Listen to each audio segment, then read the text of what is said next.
Assalamualaikum warahmatullahi wabarakatuh. Alhamdulillahirabbil alamin wa bihi nasta'in ala umuri dunya wa ala alihi wa sahbihi ajma'in, amma ba'd.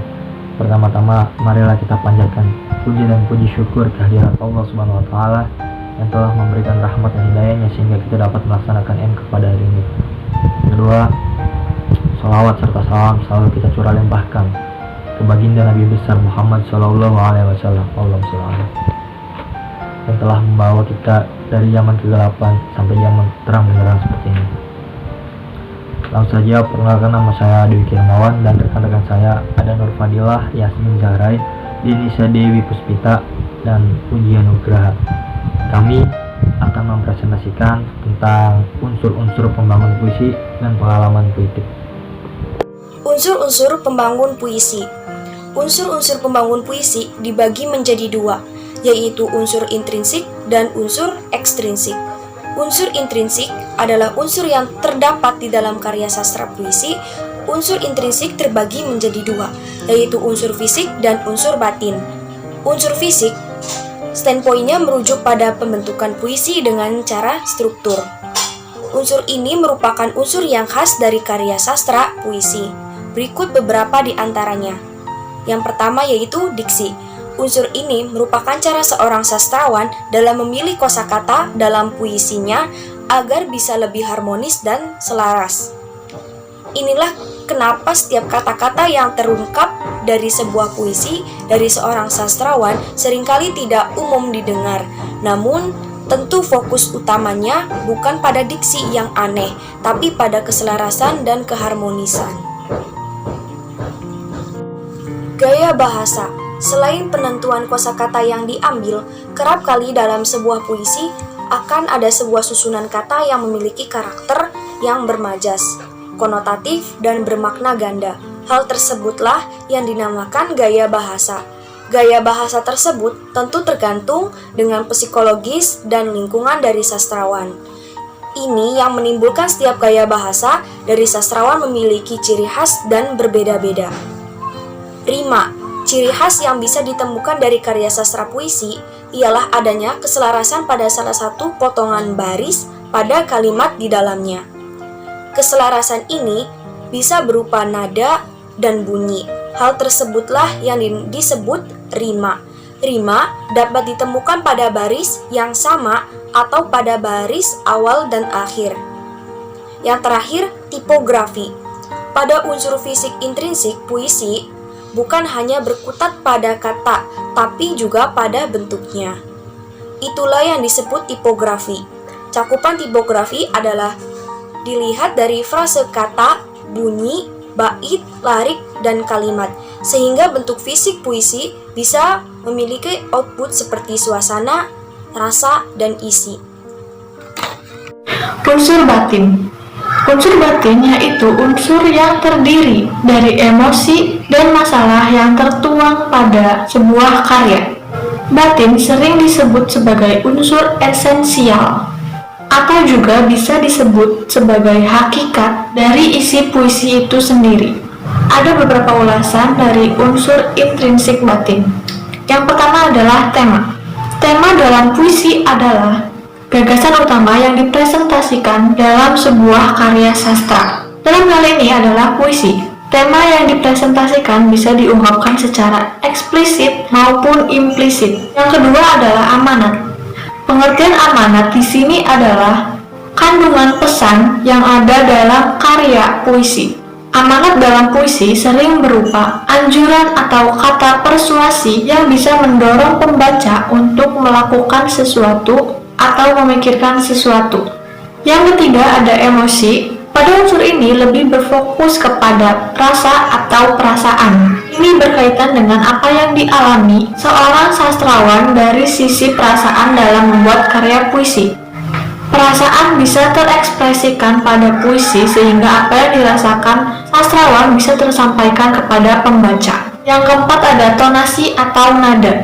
Ini adalah unsur di mana puisi dipresentasikan oleh sastrawan itu sendiri. Penikmat bisa memahami dari nada yang diutarakan oleh sastrawan. Yang kedua, unsur ekstrinsik puisi. Unsur ekstrinsik adalah unsur yang berada di luar karya sastra. Namun, unsur ekstrinsik harus tetap ada karena keberadaannya mempengaruhi karya sastra sebagai karya seni. Unsur ekstrinsik pada puisi biasanya berasal dari dalam diri penulis atau lingkungan. Berikut ini unsur-unsur ekstrinsik pada puisi. Yang pertama, unsur biografi. Unsur biografi biasanya berkaitan dengan riwayat hidup penulis atau latar belakang penulis. Yang kedua, unsur nilai. Unsur nilai biasanya berkaitan dengan pendidikan, politik, ekonomi, budaya, adat istiadat, dan lain-lain. Yang terakhir, unsur sosial. Unsur sosial berkaitan dengan kondisi sekitar saat penulisan puisi tersebut. Yang ketiga, pengalaman puitik dan pengolahan sajak. Pengalaman puitik.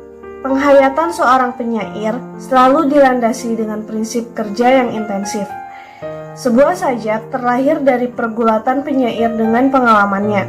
Di dalam sajak, interaksi antara penyair dengan dunia luar disebut juga dengan pengalaman puitik. Pengolahan bahasa.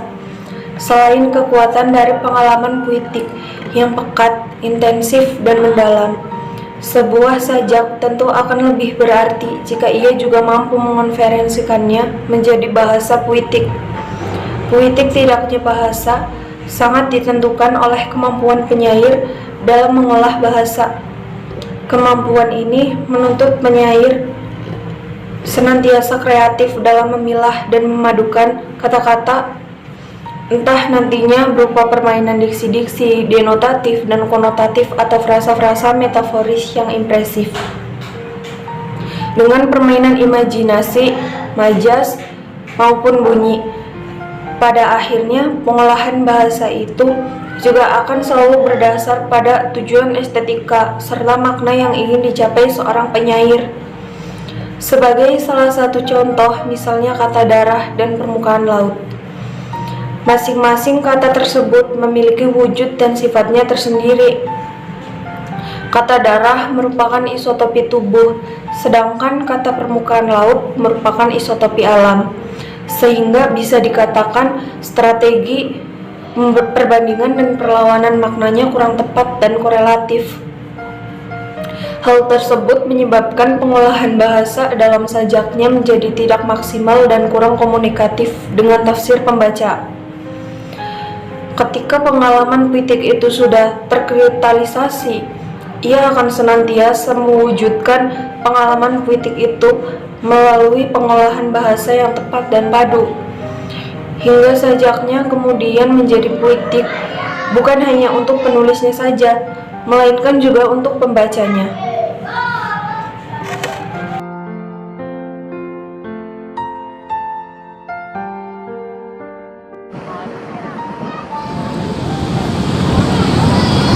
Kau tak akan mengerti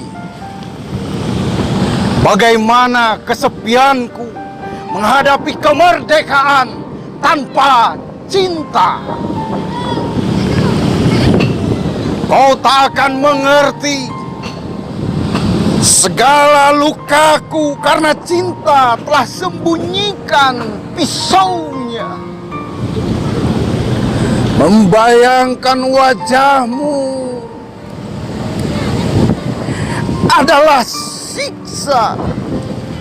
Kesepian adalah ketakutan dalam kelumpuhan. Engkau menjadi racun dalam darahku. Apabila aku dalam kangen dan sepi, itulah berarti aku tungku tanpa api. Wes Rendra kangen. Yang mungkin segitu saja yang dapat kami sampaikan tentang unsur-unsur pembangunan puisi dan pengalaman puitik. Kurang lebihnya mohon maaf jika kami dari kelompok 4 banyak kekurangannya. Wassalamualaikum warahmatullahi wabarakatuh.